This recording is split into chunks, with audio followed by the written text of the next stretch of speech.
നമസ്കാരം. ഇന്ത്യയുടെ ടാക്സ് സിസ്റ്റത്തിൽ, അതായത് GSTയിൽ ഒരു വലിയ മാറ്റം വന്നിരിക്കുകയാണ്. ഈ പുതിയ മാറ്റങ്ങൾ സാധാരണക്കാരായ നമ്മളെ മുതൽ വലിയ വലിയ ബിസിനസ്സുകാരെ വരെ എങ്ങനെയാണ് ബാധിക്കാൻ പോകുന്നത്? നമുക്ക് വിശദമായിട്ടൊന്ന് നോക്കാം. ഒന്ന് ആലോചിച്ചു നോക്കിക്കേ.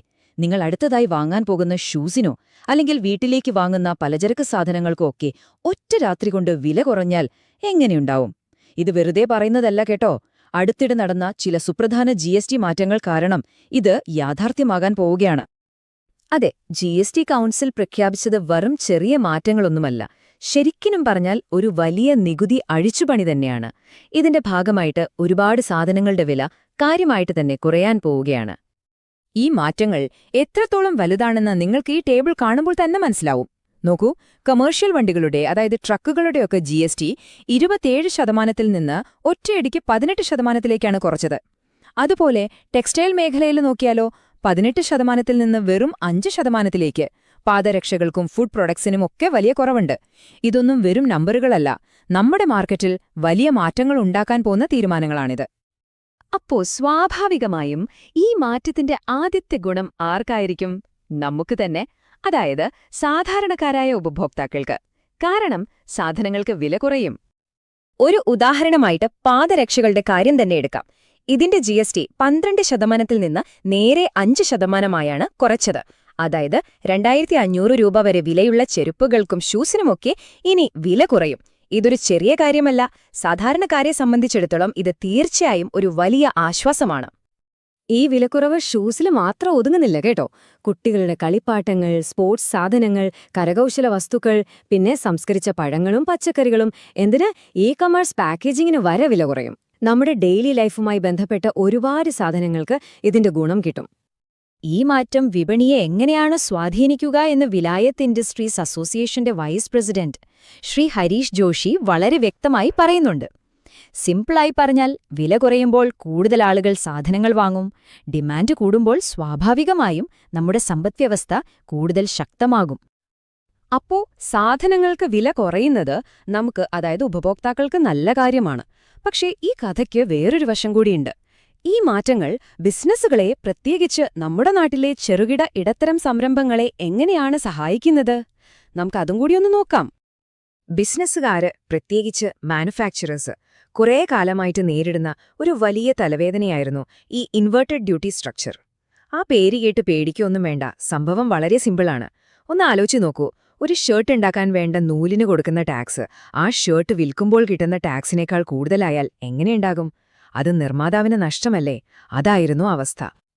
അപ്പോൾ ഗവൺമെന്റ് ഈ പ്രശ്നം എങ്ങനെ പരിഹരിച്ചു?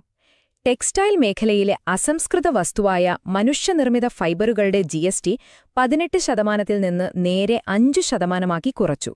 ഇതോടുകൂടി ആ ടാക്സിലെ അസന്തുലിതാവസ്ഥ ഇല്ലാതായി. നിർമ്മാതാക്കൾക്ക് വലിയൊരു ആശ്വാസമായി. അസോചാം സെക്രട്ടറി ജനറൽ ശ്രീ മനീഷ് സിംഗാളിന്റെ വാക്കുകൾ ഇതിന് അടിവരയിടുന്നുണ്ട്.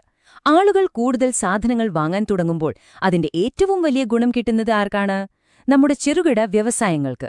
അവരുടെ സാധനങ്ങൾക്ക് ഡിമാൻഡ് കൂടും, നികുതിയുടെ ഭാരം കുറയും. ഇത് MSMEകൾക്ക് കിട്ടുന്ന വലിയൊരു സപ്പോർട്ട് തന്നെയാണ്.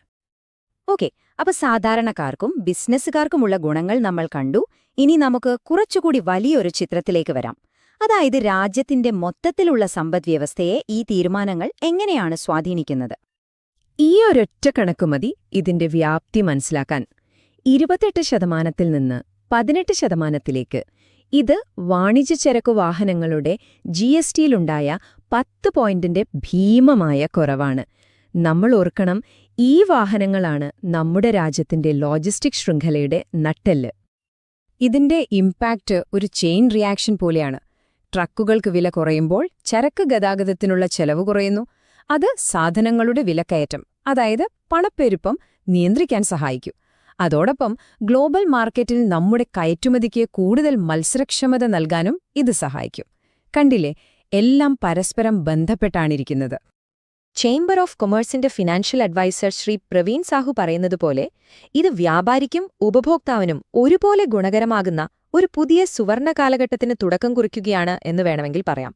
അത്രയ്ക്കും വലിയ പ്രതീക്ഷയാണ് ഈ മാറ്റങ്ങളിലുള്ളത്.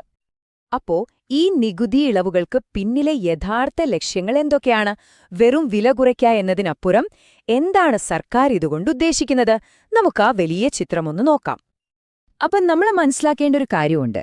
ഇത് വെറുതെ കുറച്ച് സാധനങ്ങൾക്ക് നികുതി കുറയ്ക്കുന്ന ഒരു സംഭവം മാത്രമല്ല. ഇതിന് പിന്നിൽ രാജ്യത്തിന്റെ ചില വലിയ ലക്ഷ്യങ്ങൾ തന്നെയുണ്ട്. ഉദാഹരണത്തിന്, നമ്മുടെ കയറ്റുമതി കൂട്ടണം, നമ്മുടെ നാട്ടിലെ കരകൗശല തൊഴിലാളികളെയും കർഷകരെയും സപ്പോർട്ട് ചെയ്യണം.